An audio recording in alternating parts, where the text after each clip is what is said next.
Kaya bigyan ng magandang grades. Tsaka, may nakita ka bang suklay ka? May nakita ka bang suklay? Kapot ko pa nahanap yun. Wala akong nahanap na suklay. Ikaw na lang bahala maghanap. Tignan mo sa katawan mo, baka nasa mo. Tsaka, ano ba yan? Makakabad trip naman. Makapagsalita ka. Grabe, di naman sip-sip. Tsaka, kay Mariana nga lang sabi, maganda pa ugali nun. Bakit ka, Sandra?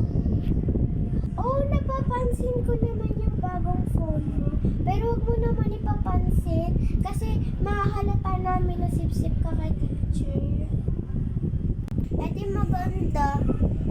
Hoy, Cassandra, hindi porket mayaman ako at mas mayaman ako sa'yo, hindi mo na ikakagalit yung pagkatao ko.